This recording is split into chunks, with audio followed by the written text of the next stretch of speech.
मुरबाड नगरपंचायतीत भाजपच्या 9 नगरसेवकांनी वेगळा गट स्थापन करत सत्तांतर घडवून आणले। भाजपचे 9 नगरसेवक फुटल्यामुळे आमदार किसन कथोरे यांच्यासाठी हा मोठा धक्का मानला जातोय। मुरबाड नगरपंचायतीत भाजपचे 10 नगरसेवक होते। यापैकी 9 नगरसेवकांनी आमदार किसन कथोरे यांच्या कार्यपद्धतीवर नाराजी व्यक्त करत परिवर्तन पॅनल हा वेगळा गट स्थापन केला असून भाजपच्या प्राथमिक सदस्यत्वाचा राजीनामा दिलाय। नाराज गटातील नगरसेवक राम दुधाळे यांनी पत्रकार परिषद घेत आमदार किसन कथोरेंवर टीका केली।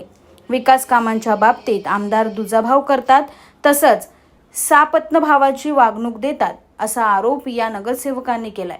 दरम्यान आमदार किसन कथोरे यांनी मात्र अद्याप याबाबत कोणतीही प्रतिक्रिया दिलेली नाही। या ठिकाणी बघा, सातत्याने आमच्यावरती होणारा अन्याय, विकास कामांमध्ये आमच्यावरती दुजाभाव, या सर्व गोष्टीला कंटाळून आम्ही स्वतंत्र गट या ठिकाणी स्थापन केलेला आहे आणि भारतीय जनता पार्टीच्या सदस्य पदाचा राजीनामा देखील या ठिकाणी दिलेला आहे। आज आम्ही भाजपपासून एक वेगळा गट या ठिकाणी तयार करून भविष्यात सर्व कशा पद्धतीनं कुठल्या पक्षात जायचा याचा विचार करू। मुरबाड शहरात सातत्याने होत असणारी कामं आणि त्या विकास कामांमध्ये आम्हाला सातत्याने या ठिकाणी डावलला जायचं।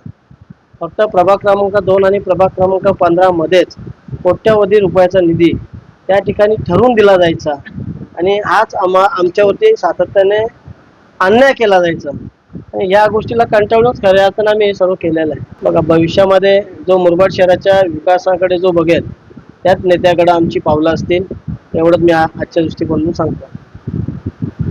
Bureau report, AB fast news, Badlapur.